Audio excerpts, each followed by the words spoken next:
Hi, you guys. So today I'm actually at home right now, but I have to button up this shirt because it has the name of where I where I work at. So um, I wanted to talk about the hardships of serving people in a male-dominated facility. Okay. So if you guys seen the video, if you guys seen the video earlier, you guys know that I am the first female to work in this facility that I work for, um, that deals with the staff, the male staff. Now we are integrated into a a co-ed facility, but um, I've been there dealing with the males before the females come. Before the females came, so I'm the first um care staff that was designed to work there when it was predominantly male. Some of the issues, I'll tell you some of the good things. Some of the good things that I got is that people look at me different, meaning that sometimes they just look at me different, you know. I'm a female, it's a male. It's a lot of differences there. How I dress. Now, I can't dress like, provocative at all. I still have to have a lot of restrictions because it's a male facility. I have to watch out how I put on my makeup, things like that. It is a Christian facility, so you're not going to see things that you would traditionally see in the workplace.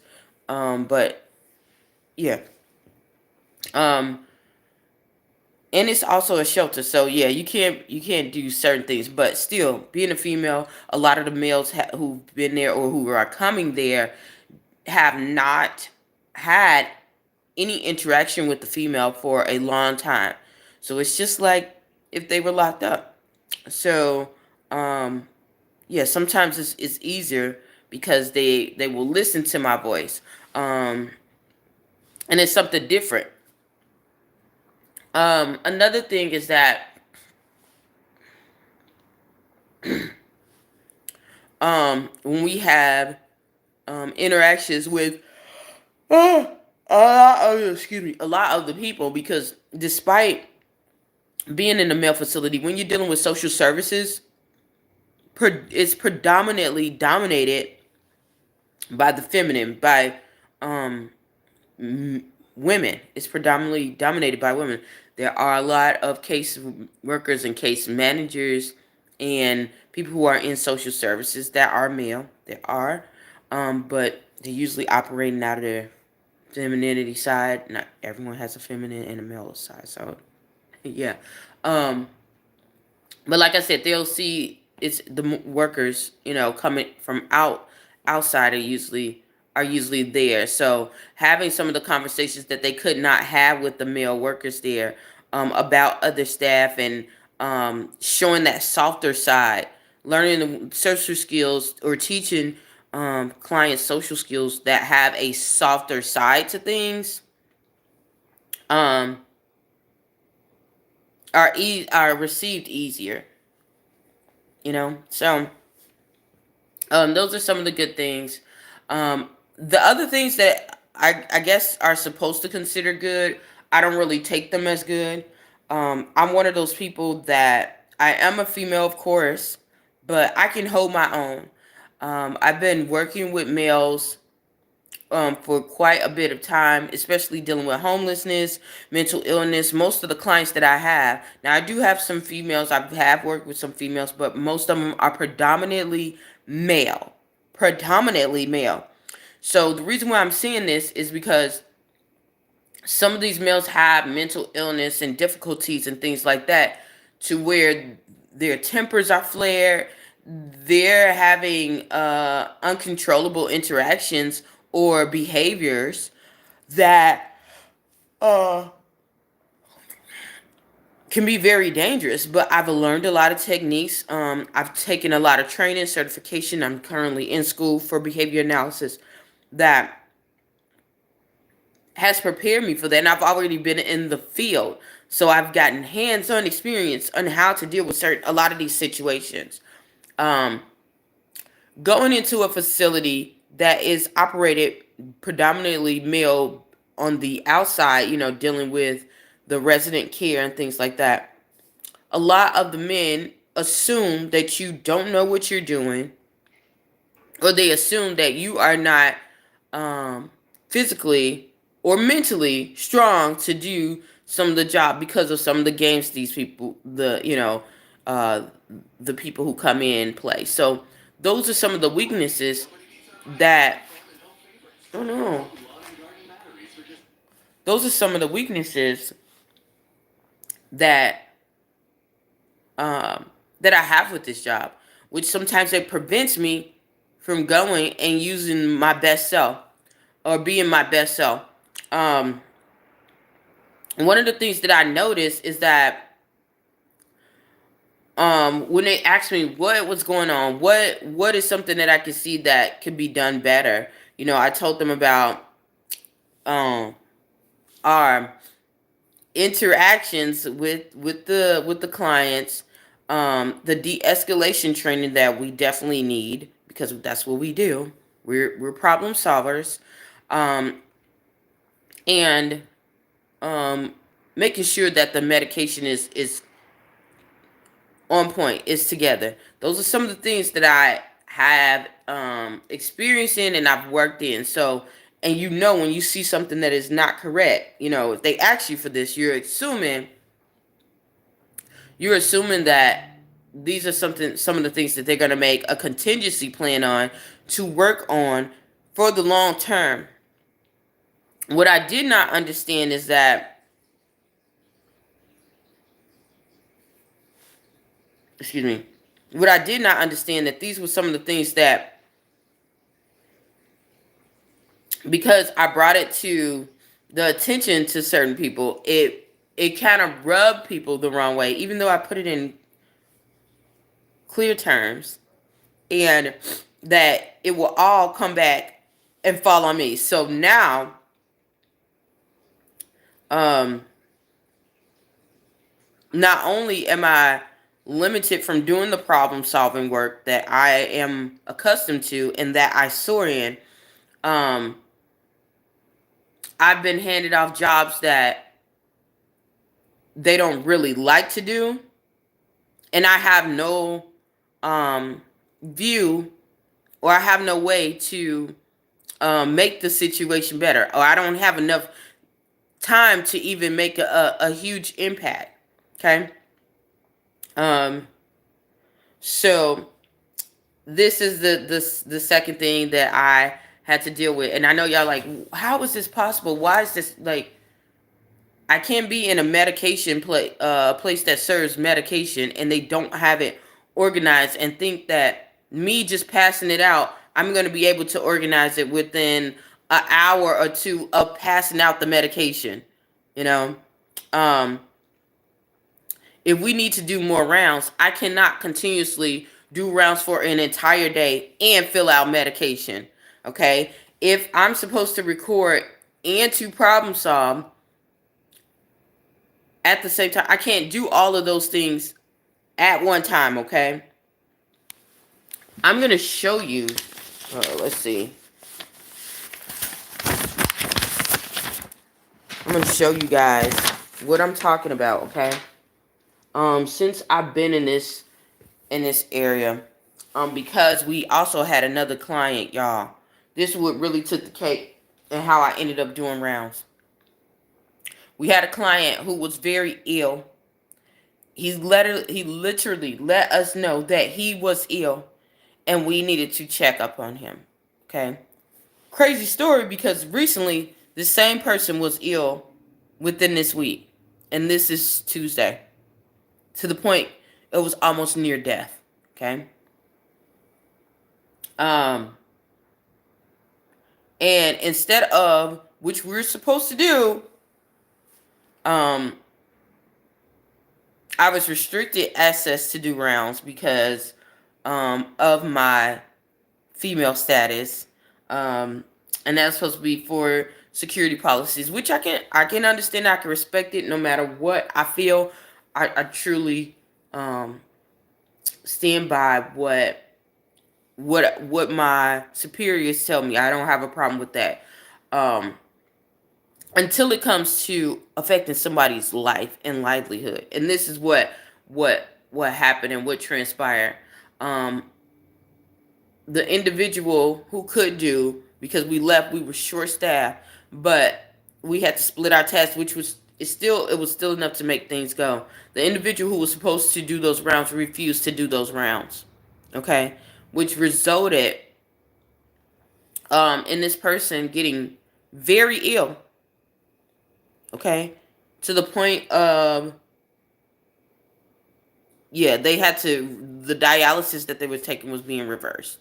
That's how deep it was. Okay, not gonna get too deep in it, but so after that there was a questionnaire that I was asked, what can we do, and bringing that up, all of a sudden I'm able to go and do the rounds, which I was told not to do. um I was granted that access, but not only that, I was supposed to do these things continuously over the period of the day. And my title changed too, from one title to the next. And where's that paper? I don't want that I just need. I can't find. From one title to the next. And still was required to do all of the duties for the other title that I previously had. And I'm sitting in my head like, this is 2 jobs. Well, actually 3 jobs, because they had already put in the medication thing. So that's 3 jobs in one that you want me to do within a 8-hour span. I'm just trying to show y'all how, because even the setup, when they had the printout and the setup, my duties versus the same person who has the same title, you can definitely see. Excuse me, the difference as to what I was called to do. And even after that, I didn't worry about it. I got up and I showed out. And when I say I showed out, I went above and beyond. I went above and beyond my call of duty, because it's something that I know that God has ordained me to do.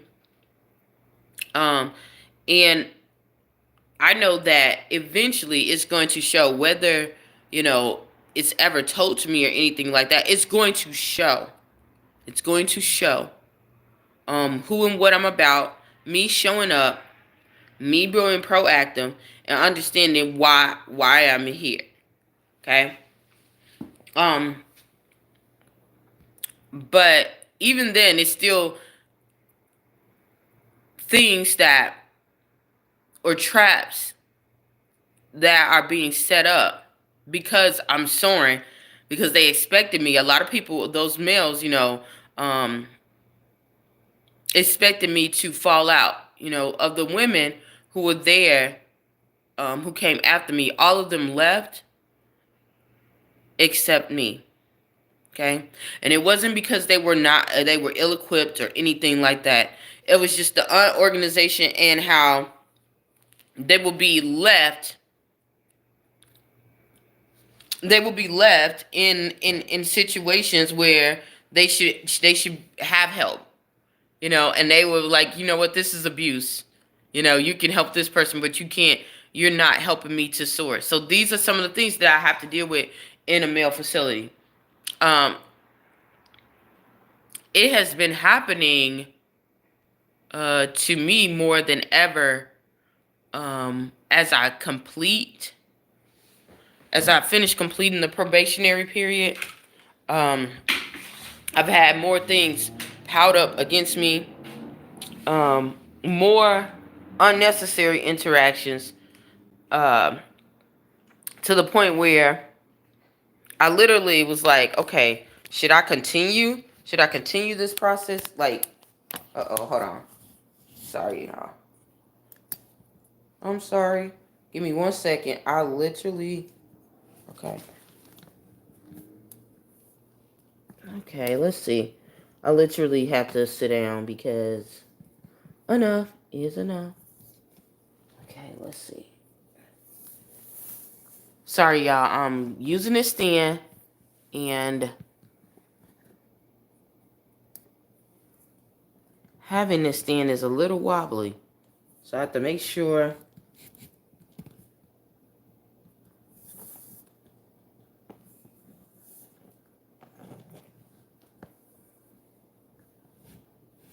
I have to make sure that I have everything. Uh-oh, sorry. Everything kind of sitting the right way, and have everything right. So, give me a minute. Oh no.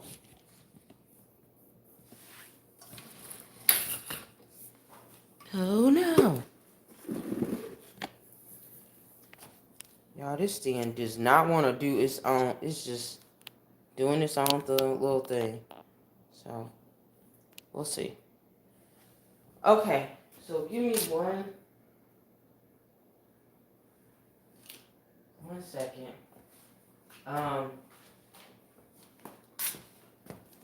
There we go.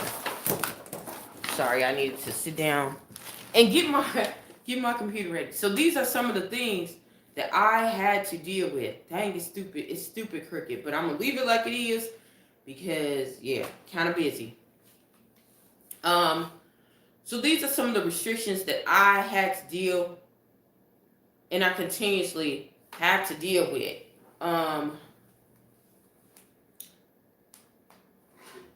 People will, and I know it's coming from a space of, oh, she's gonna take my job because different things are getting okay. We get it. Things are being changed. Things are being uh changed. There are a lot of people who I work with who um, have a lot of positions, and a lot of positions are changing. A lot of positions are not being there. So, or are a lot of positions that are currently there are going to be no longer existent. Um, and this field is becoming, which it should be, a field that requires you to get some form of development or education that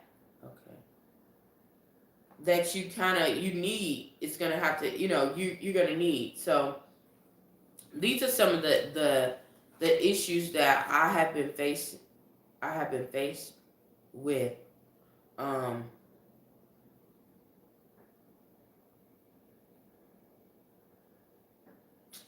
what can I say about this? There are people who that really frustrates. What frustrates me the most is that there are people who, um, like I said, who are in positions they don't have the training, and then there's people that are underneath them and don't have the and who do have the training and they can't perform.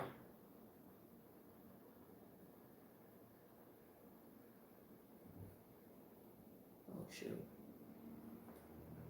And they can't perform. So these are some of the issues that I have to deal with. I also have to deal with the clients making um, unwanted gestures. If you are a person that is faint of heart, it has helped me so much being in this facility, more than anyone could ever imagine. Sometimes you can get a lot of men and some people gawking at you. You have to set the tone. Some people, like I said, they haven't seen a female or haven't been around a female, so they have a lot of talk that is very inappropriate. Um, doesn't mean you have to accept it, but you do have to address it. It gives me a lot of time to do just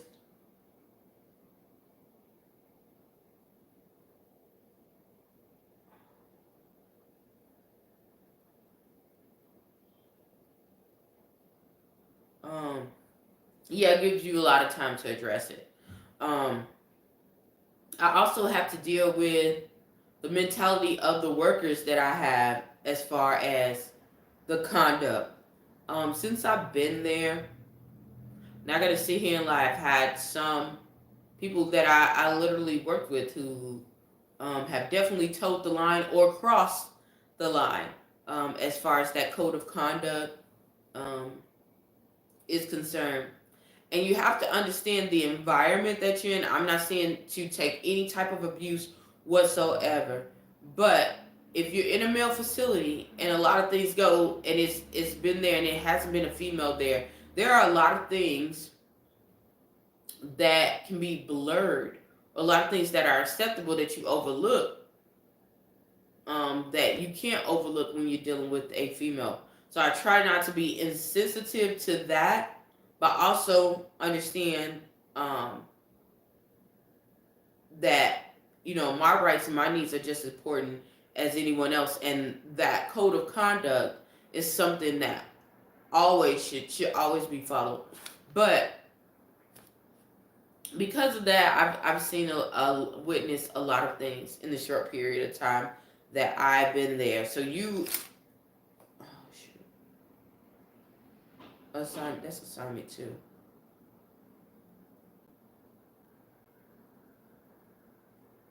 Critical issue.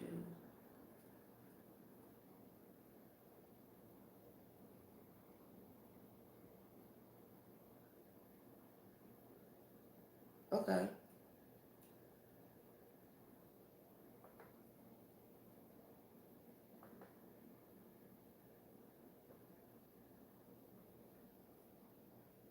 Okay, so I'm sorry, y'all. I had to look at some of my homework. So these are some of the things that I had to deal with. I also had to deal with um, some of the male people who are in the community because since I work in the days and not the nights, which I might have to go back to nights, just revert back to nights just to keep, a lot of things down. I don't know. I'm just going to pray and let God do that. But I have to um, just stay on my toes because they're current with certain things and they don't want they're up current on some of the things that they are not training me, and I don't want to fall back. I don't want to fall behind because or organization or a group of people who are doing certain things one way and it's not keeping up with the times, not keeping relevant with certain things. Your outside community that's coming in is passing them up. So I have that issue, and they're looking like, well, if you're in this, you should be rocking this. So those are some of the things that I have to face with dealing with a male facility. Um,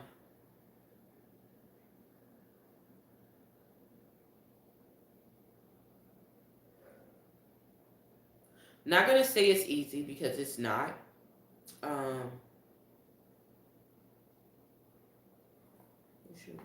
yeah, not gonna say it's easy because it's not. Not gonna say that it is. Um,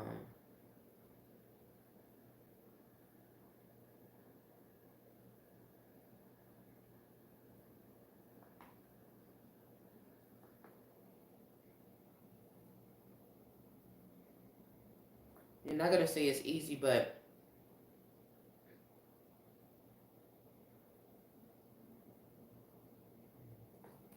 it's definitely a